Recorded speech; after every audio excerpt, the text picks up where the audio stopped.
Before this story truly begins, pause for just a moment.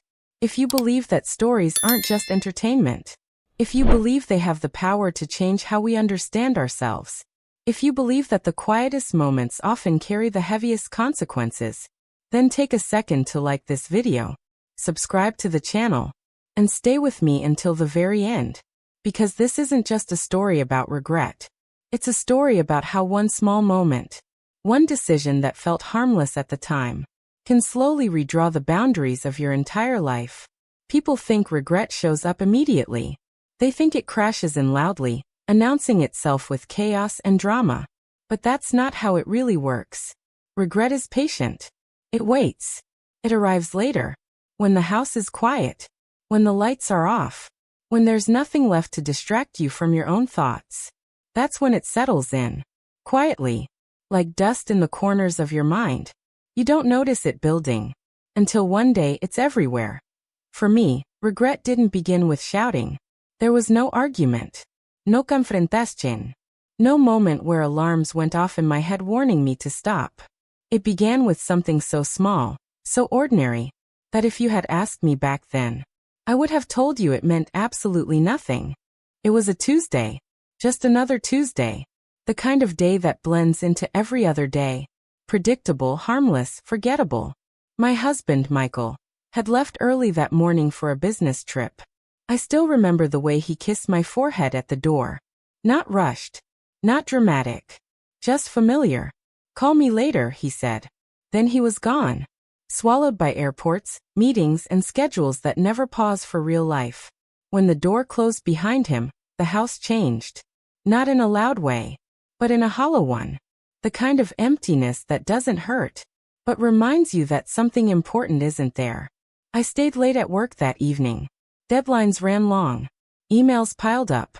By the time I finally drove home, exhaustion wrapped itself around me like a heavy coat I couldn't take off. My mind felt slow. My body felt heavier with every step. All I wanted was silence. Warm food. A hot shower. Sleep. Nothing more. The moment I stepped inside the house, I felt it. That subtle sense that something wasn't quite right. At first, I couldn't explain it. The lights were the same. The air smelled familiar. Nothing looked out of place. Then I heard it. A faint sound drifting down from upstairs. Water. Not rushing. Not loud. Just a quiet, steady trickle.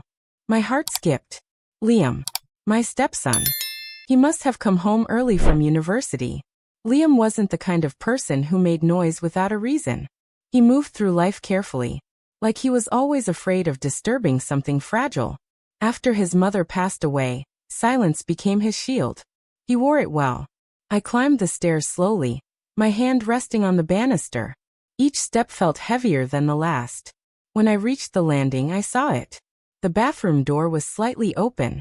Steam curled out into the hallway, thin, pale, almost ghost-like, catching the dim ceiling light.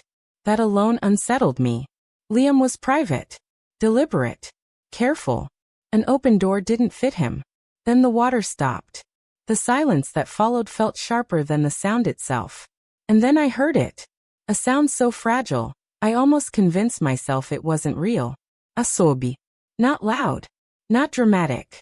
Just the quiet sound of someone breaking. While trying desperately not to be heard, that I froze. My breath caught in my chest. "Liam." I whispered. No answer. Every instinct told me to stop. To give him privacy. To walk away. To pretend I hadn't heard anything. But concern can be louder than judgment. I knocked once. Then slowly, gently, I pushed the door open. He was sitting on the bathroom floor. Fully dressed. His back pressed against the cold tile wall. Knees pulled to his chest. Arms wrapped tightly around himself.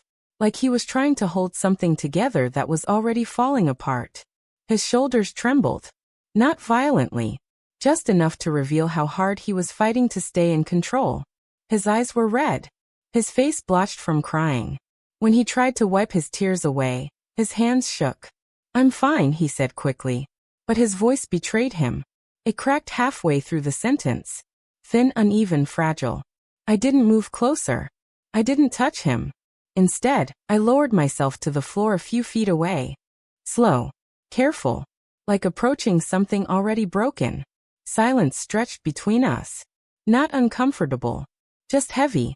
You don't have to be fine, I said softly. What's going on, Liam? He stared at the floor. For a long moment, I thought he wouldn't answer at all. Then barely above a whisper he spoke. I don't know what's wrong with me anymore. Those words hit harder than I expected. Not because they were dramatic, but because they were honest. I can't sleep, he continued. I can't focus. I can't think straight. He swallowed hard. It feels like I'm disappearing from myself. There was fear in his voice. Not teenage frustration. Not anger. Something deeper. Something older. Since his mother's death, grief had lived quietly in our house. We never talked about it directly. We never named it. But it shaped everything. The silence at dinner. The way Liam avoided eye contact. The distance none of us knew how to cross that I wanted to reach out. The urge was instinctive. Human. To offer comfort. To steady him. To make the pain stop. My hand lifted slightly, then hesitated in midair. Because there is a difference between caring and closeness. Between support and dependence. And in that moment, I realized how thin that line could be. You're not broken, I said finally, my voice barely more than breath. You're human. And you've been carrying too much for too long. His eyes lifted to meet mine. They shone with unshed tears. Do you really think it gets better? He asked. The question wasn't casual. It wasn't small talk. It was a plea. I do, I said. And I think part of you already knows that. When I left the bathroom, the air felt different. Heavier. As if something invisible had shifted. Sleep didn't come easily that night. The house felt quieter than usual. Weighted with memory. I lay awake, staring at the ceiling, replaying the image of his face. The way his eyes searched mine. As if he believed I held answers I wasn't sure I was allowed to give. That was when I realized something unsettling. I had stepped into something delicate. Something I didn't fully understand. Not just the space between right and wrong, but the space between being there and being too much.